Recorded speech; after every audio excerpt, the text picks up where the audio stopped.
thank you very much for welcoming me. My name is Eric Ascalon. I'm the Director of Community Relations and Strategic Partnerships for TerraCycle. TerraCycle, for those of you who might not know about it, is we're a mission-driven company dedicated to the elimination of the idea of waste. And we do this through the creation of very innovative programs for the recycling of those things that are traditionally not recyclable. And we have, I'll get into a little more details of what that looks like. And we have programs for schools that are of no, there's no cost involved, and it allows educators to engage their students on issues of recycling and sustainability through the hands-on experience of actually engaging in the collections and recycling of these unique waste streams, which I'll go into in a little detail in a bit. So if I can ask everybody, if you happen to have a TerraCycle program at your school, if you can please indicate that in the chat now.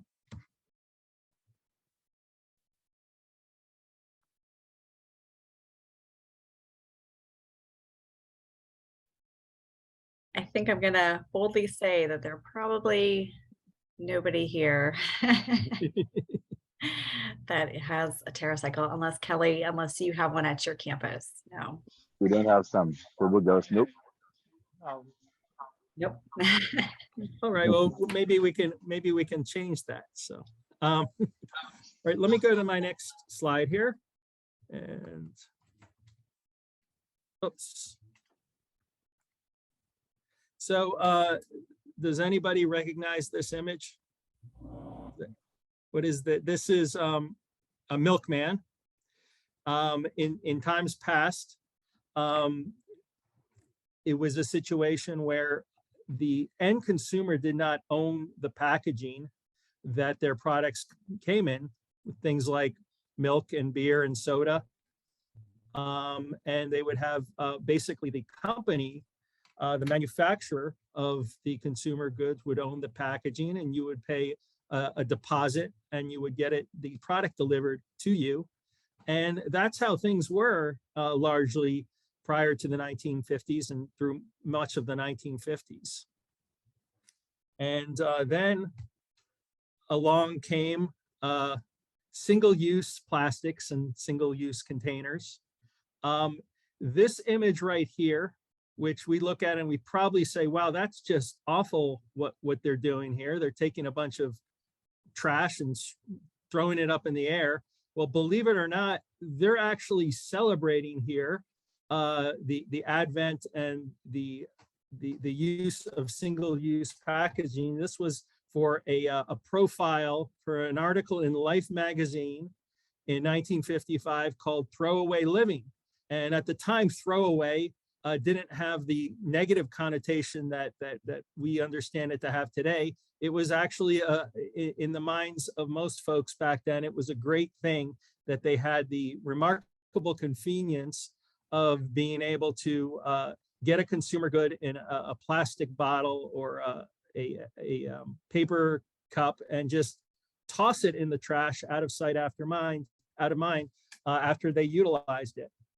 Well, you know, that's really when the single-use plastic problem began back in the 50s. And then this is an example of some of the manifestations of where it took us. This was in 1968, a month-long sanitation workers strike in New York City led to 100,000 tons of waste being strewn all over the streets of New York.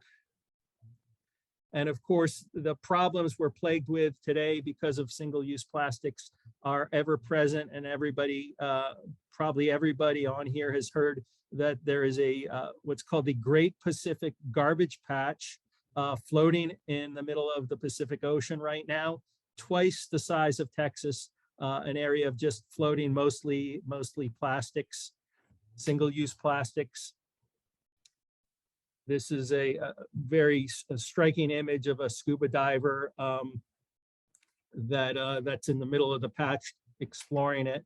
So we all know that we're in a crisis now with waste, in particular plastic.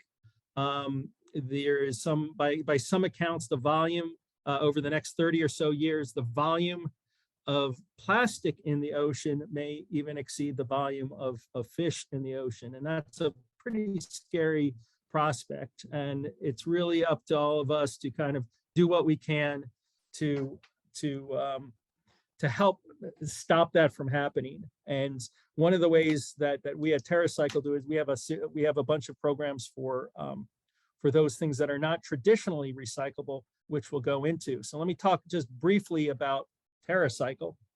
So TerraCycle, again, we're a mission-driven company dedicated to the elimination of the idea of waste through innovative recycling programs for the traditionally non-recyclable.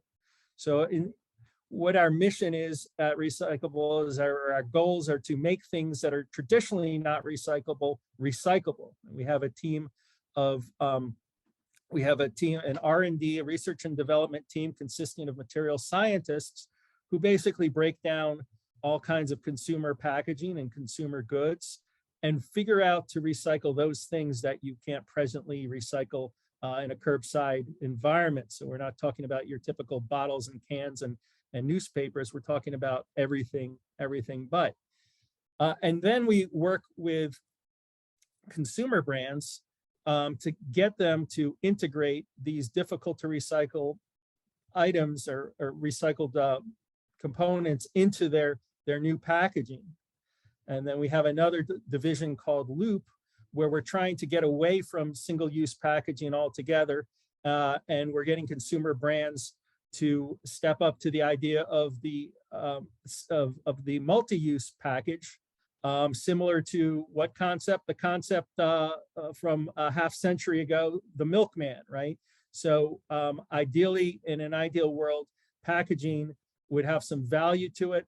It would not be something that is used temporarily, and the packaging would continue to be owned by the manufacturer of the goods, and through a deposit, it would be the packaging would be reusable.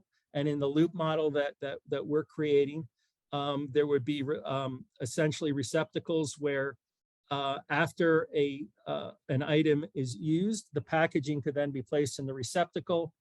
It would be directed back to the manufacturer and reused for hundreds of cycles. And that's really the model that is going to hopefully solve a good amount of the single-use plastic crisis. And then the last thing that TerraCycle does is we have a foundation based in Thailand that cleans up canal and river plastics before it enters the ocean. The TerraCycle works in over 20 countries throughout the world. You can see our map of active countries where we are collecting waste for recycling. Our headquarters are in Trenton, New Jersey, where we're sitting now, just outside, about 40 minutes from Philadelphia. So the company has been recognized by Time Magazine as the 100 on their list of 100 most influential companies in the world. We're recognized by the United Nations for our work in cleaning up ocean plastic. And if you saw the Tokyo 2020 Olympics, which was actually in 2021, the medal podiums were all constructed by TerraCycle of recycled plastic from ocean plastics collected in Japan. So why are we kind of at a tipping point now where it seems the plastic waste crisis is worse than ever? And I would say that it is currently. And the main reason is that prior to 2018, Southeast Asian markets and China, they would take most of our recycled plastics. And what happened in 2018, 40% of that market for recycled plastics dried up, largely because the contamination rate of plastics that were coming from the United States were not of a sufficient standard, and it provided many issues, so they just stopped taking the waste.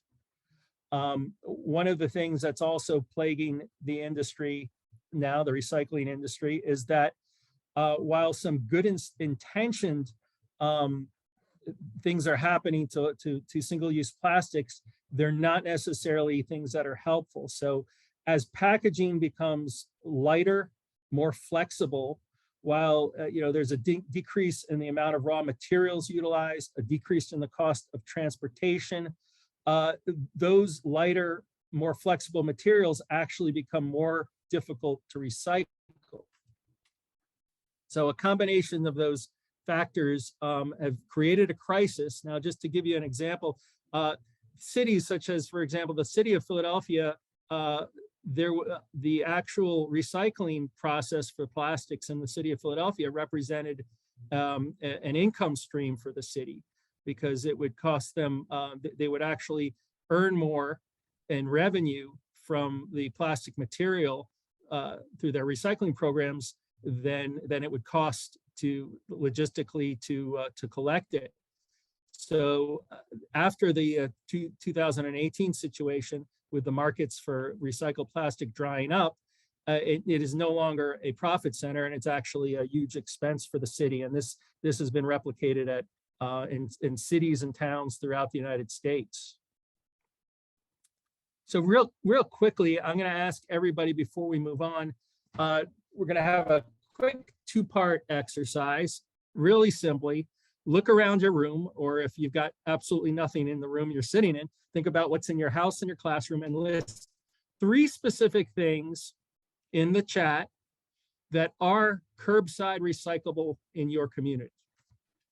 And I'll give everybody about 30 seconds to just type out 3 things in your chat.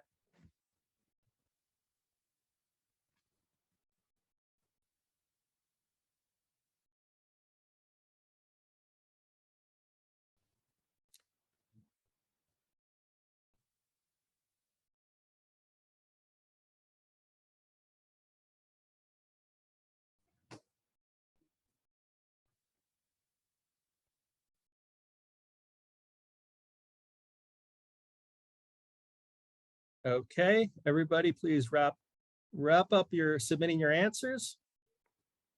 All right, so here's what we've got. Newspapers, glass, can. Okay, in a lot of places, glass is recyclable curbside, and in a lot of places it is not. Milk cartons are recyclable some places.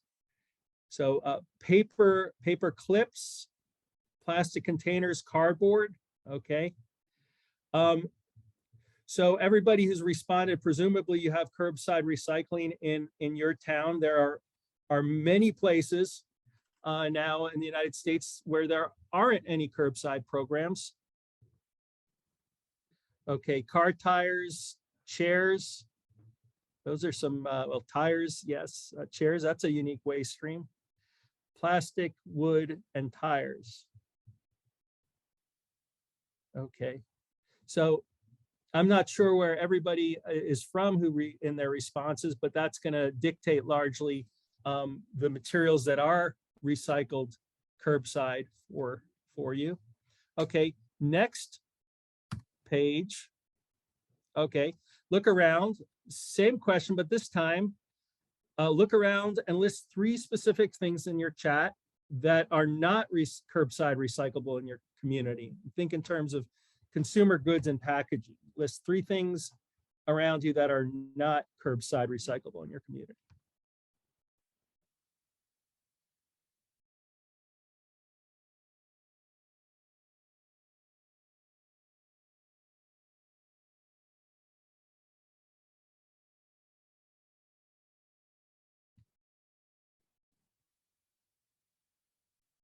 Okay, please enter your answers. Single-use tissues.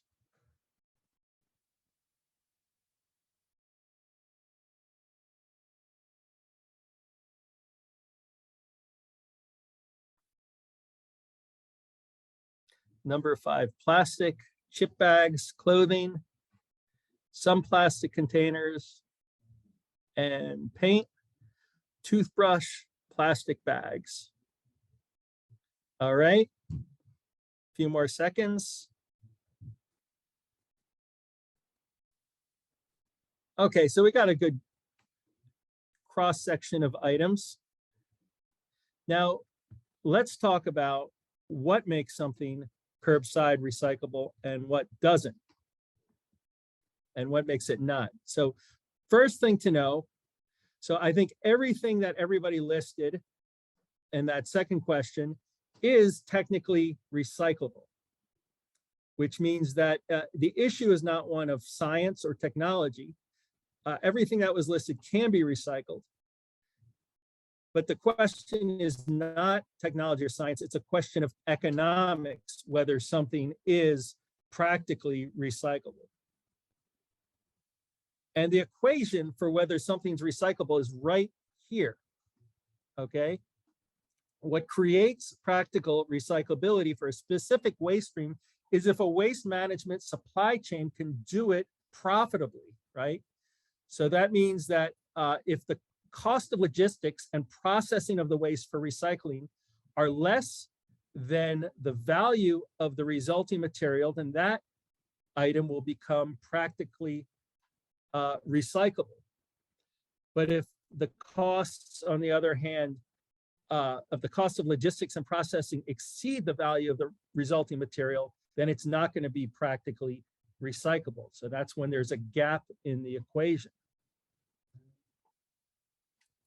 So this is precisely why things that have a lot of value and that are easy to recycle, like say aluminum cans, those are recyclable because they're very easy to collect and process, and aluminum has considerable value relative to certain other things. So that's why there is curbside recycling for aluminum cans.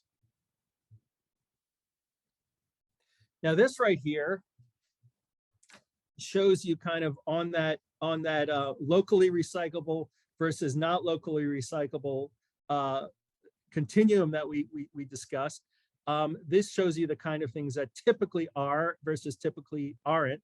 And then there's kind of a gray area, somewhat recyclable in the middle here. So you have obviously local recyclable, most common, aluminum, PET, glass, HDPE, uncoated paper. And then everything on the right side, typically it's materials that are more complex, multi-materials, things that are there's because of their size or their flexibility, they don't do well in an automated recycling line. So those are not recyclable. And then you have the things in the middle that are sometimes recyclable locally. So the next question is, then how do we get things to be locally recyclable when they are, when the cost of the processing and the logistics of collection are more than the cost, than the value of the resulting material? So that's where TerraCycle comes in. Okay, so in these cases, how do we get the non-recyclable, the traditionally non-recyclable items to become recyclable? And typically for the programs that we engage in, we reach out to the consumer brands and we get them to own up and cover the costs of the logistics and processing of those waste streams that their products have generated. In the process, they generate goodwill, which for a consumer brand can potentially mean increased sales. And for TerraCycle, it means that we have the funding necessary to undertake the collection of recycling of those waste streams at no cost to those institutions and organizations that are undertaking the collections of these waste streams for recycling.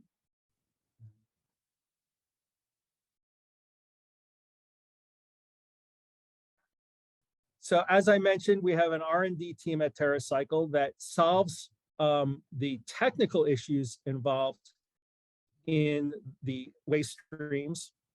of these difficult to recycle items. And basically everything you saw on that list up here on the right, TerraCycle and many, many more waste streams, TerraCycle has solutions for. And then the other part of TerraCycle is the outreach to the brand, where once we have a solution for a waste stream, we'll go out and we'll get the brands to cover the costs of this. In exchange, they expect a return on investment, namely the goodwill that will allow them the recognition that they're stepping up and doing the right thing to begin with. So that's one way in which TerraCycle covers these costs in the gap in the equation.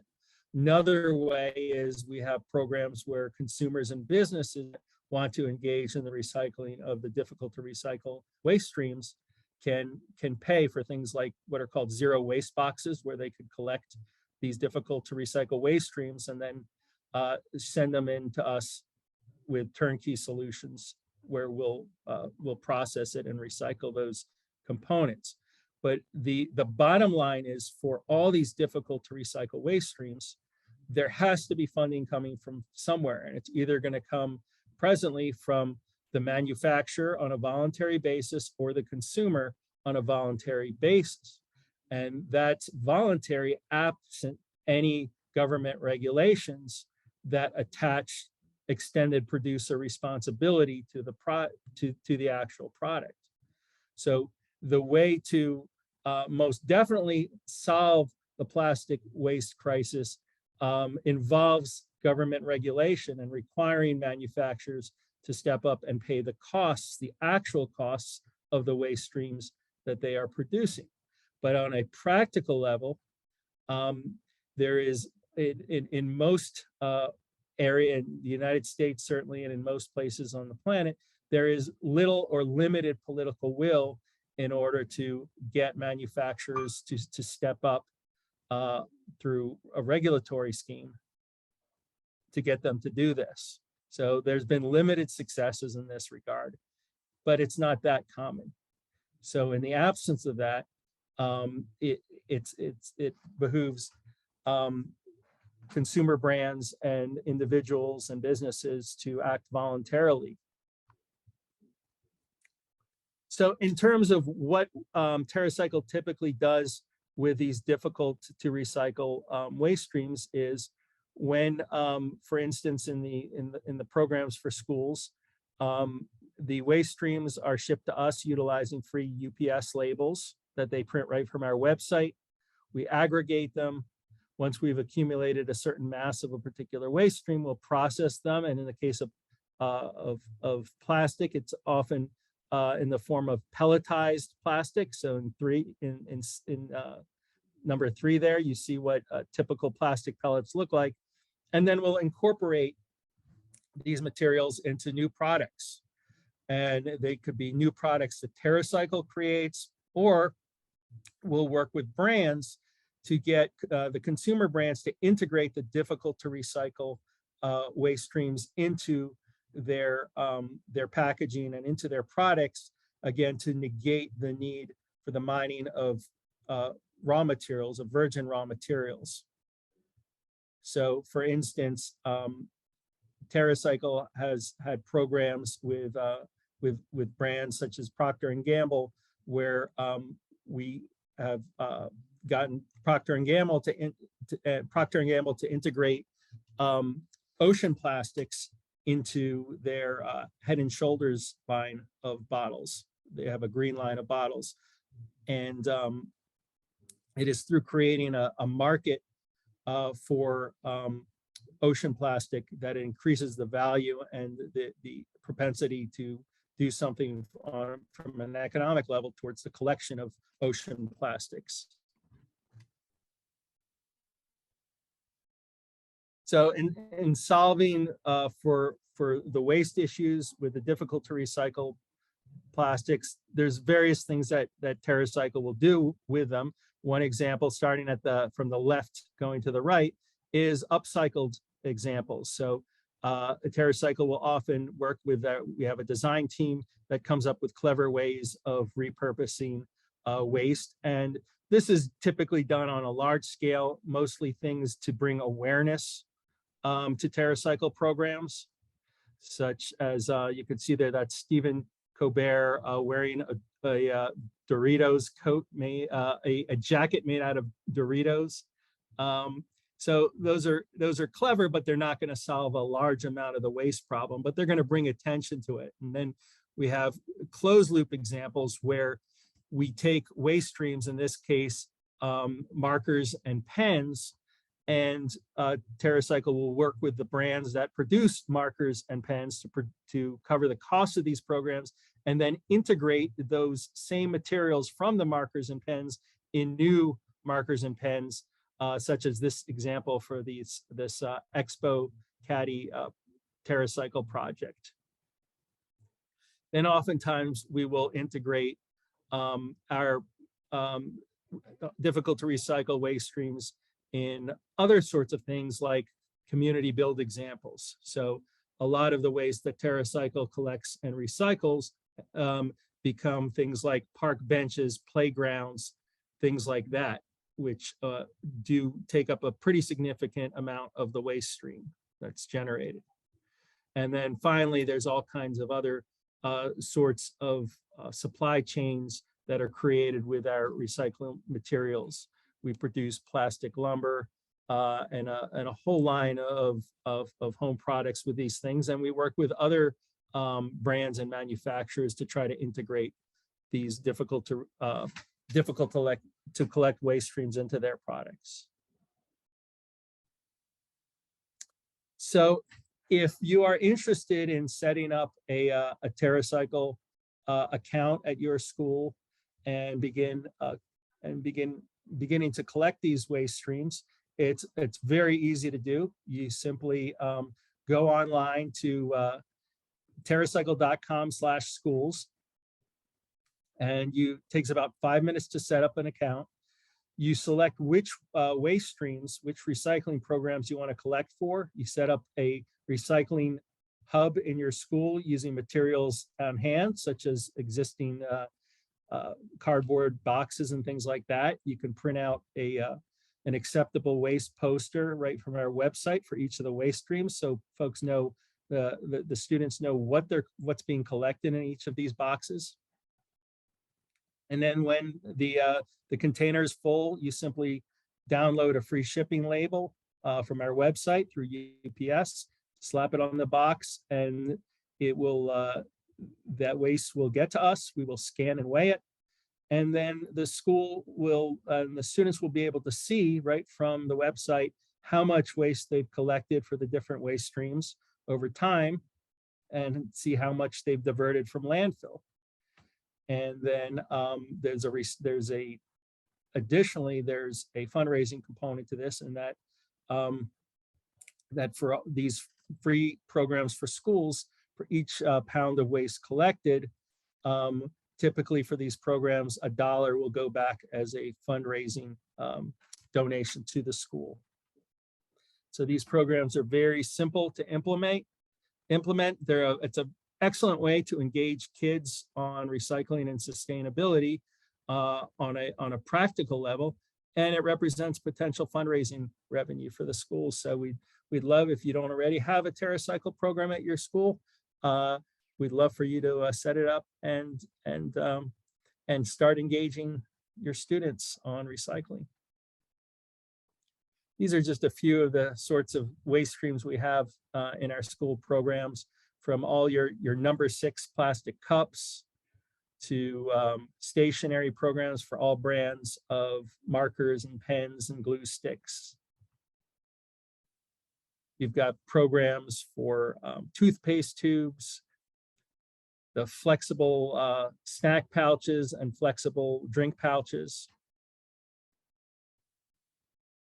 And again, these programs are very easy to implement, and they help, they do a small part in solving for a major problem facing society today. And over time, these solutions will hopefully become a bigger and bigger part of the equation.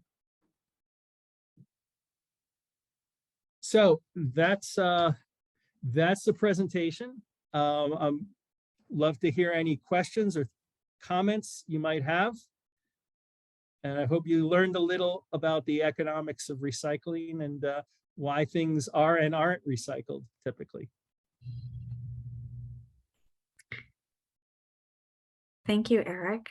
I did want to just identify that we do have teachers that work internationally. And so what does that look like at an international scale? So we do have programs around the world in 20 different countries. They look different in all different countries. So the best thing to do is to visit TerraCycle.com, and you'll see on the upper right-hand side, you can choose your country. And there are different programs for different countries. And in some countries like the US and Canada and the UK, there are a lot of these free programs based for schools. And in some countries, there's a combination, like the US and Canada, there are a combination of paid and the free programs from schools. And in some countries, there's just going to be paid programs that cater to businesses. But if you go on and you choose your country, you can see, you can look up free programs, and it'll give you a list of all the free programs. Some of the programs are for all brands, like the ones that I just mentioned here. Those are for all brands of particular waste streams, and other programs are designed or sponsored by brands, but just for their particular brand. So some of these work great in the context of school, public drop-offs in schools, and others are more for like mail-in type programs from folks collecting for recycling at home. What would you say for teachers that are in Ghana?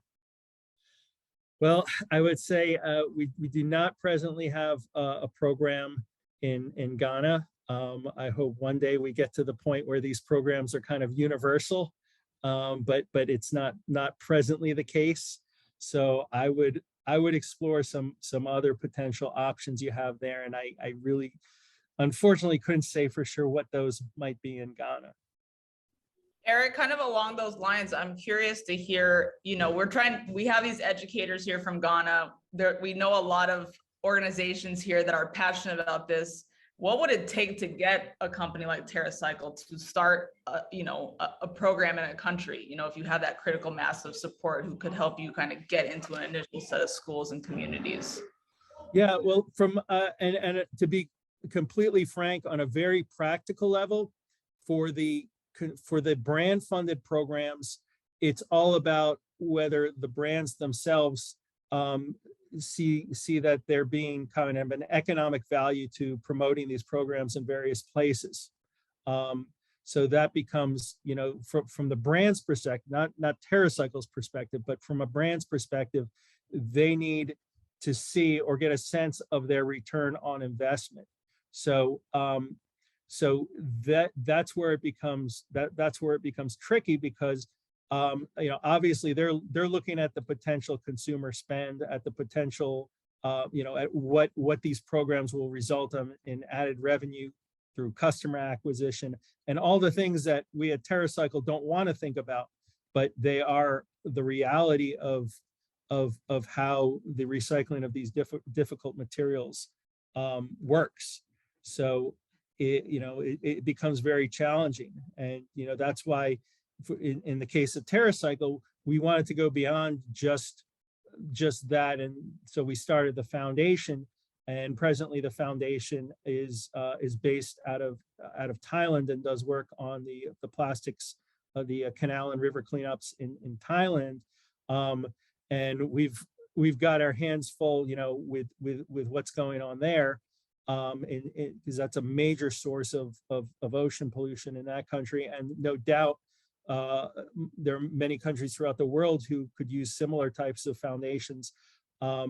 And I would say that, I wouldn't be discouraged by the fact that TerraCycle's not there. I would use that as the kind of the impetus to come up with creative ways for doing things like plastic cleanups and ocean and river cleanups wherever you're located. So, you don't need to rely on a company like TerraCycle to go in and solve all the problems. You know, as individuals, as teachers, you have a classroom of kids. You can teach them on the importance and on engaging them on the importance of recycling and the importance of, or the problem of ocean and plastics and river plastics. And you can start cleanups in the communities where you are, begin where you are and start those sorts of things.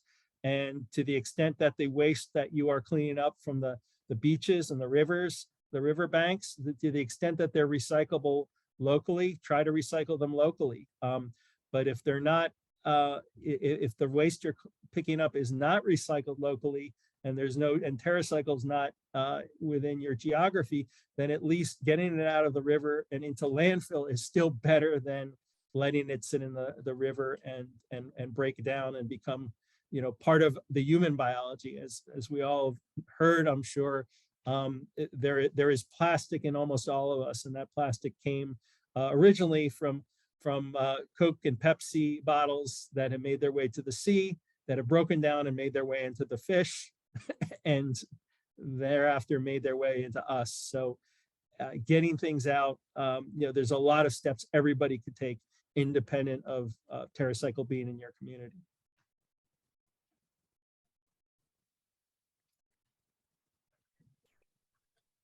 I have a couple questions. I really do appreciate your presentation and your mission, and I'd like to try to get these young minds on board with thinking a different way, right? Because so is there a list of companies or where can we find? You were talking about these companies, like I can see now Colgate is interested in recycling everything, right? So if we were doing challenges with the students to have a very low waste kind of living, being able to take it beyond just what's in your lunchbox, but maybe going through the grocery store and all those sorts of things. Like, where do we find that information from TerraCycle, or how do we find out about what the recycling possibilities are? So all the brands I all mentioned have TerraCycle programs, and that TerraCycle programs that you can learn about through our website. And you know, our website lists all the brands that have both the, you know, the programs specifically that make sense in schools, as well as many other brands that are more like the mail-in type programs. There's a lot of you know, a lot of the bigger brands, like the major consumer brands, sponsor these programs. There are a lot of smaller, like beauty products, specialty beauty products, and things like that are not very that are not very big brands, and they do not have huge budgets, but they try to do what they can, and they've set up much smaller TerraCycle programs. But you can look at our website under the free programs, and you could see all the brands, large and small, that have TerraCycle programs. And you know, we all vote with our wallet, and you know, part of the, you know, and we can look, and we can, you know, whether it's if there's a choice of two brands, and you know that one of them helps to sponsor programs like this and the other that doesn't, you know, we as consumers have choices of where we want to spend our dollars. And I'm not saying that whether a brand has a TerraCycle program is necessarily definitive for whether we should buy that product, but it, you know, for all of us, it can help guide our decisions, you know, certainly. So that's, you know, that information is all available on our website when you search for the free programs. Okay, great. And then we're also, I mean, even a person, I think the whole recycling thing is getting very confusing to everybody, right? So we're hearing all this thing about you can contaminate your recyclables. Now, if you put one wrong recyclable in your bin, then the whole thing is gone. I mean, I don't know how to, I don't want to say make it, you know, like recycling for dummies kind of thing. How can you make sure you're actually doing the right thing? So, and then that's a great question. So we have a phrase that we utilize in TerraCycle. I don't know if we invented it or not, but it's called wish cycling. And that's when, you know, when you go to your blue bin with your trash, and you pick out things and like, and you feel bad about tossing it in the trash can. But you think in the back of your mind, oh, this must be recyclable because it's plastic, and it should be. So I'm going to put it in my recycling bin. I'm going to put it in my blue bin. And it is true that the contaminants make it more difficult than not. Now, you know, having one item that's non-conforming is probably not going to throw a wrench in a whole bin's worth, but you know, things that you should definitely avoid are like plastic bags. Do not belong in recycled bins because those can actually jam up the equipment.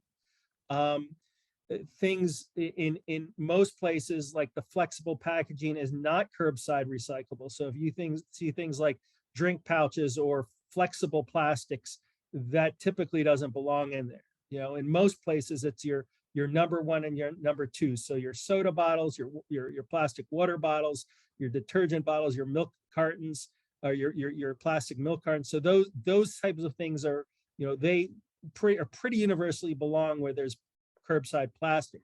But the main point, the main takeaway is this: if when in doubt, you're better off throwing it in the landfill trash than in the recyclable trash. Okay. Because you want to try to minimize that.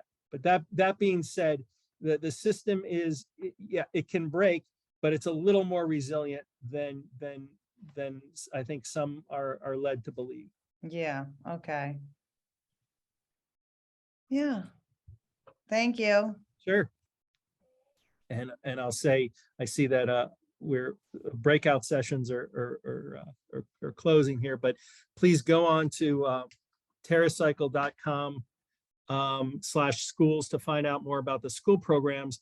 And if you want to shoot me an email and you want to chat or you want any more information, my name is Eric Ascalon. So it's Eric, my email is eric.ascalon, ERIC.ASCALON at TerraCycle.com, TerraCycle.com. Feel free to drop me an email anytime, and I'll be happy to email you back or chat.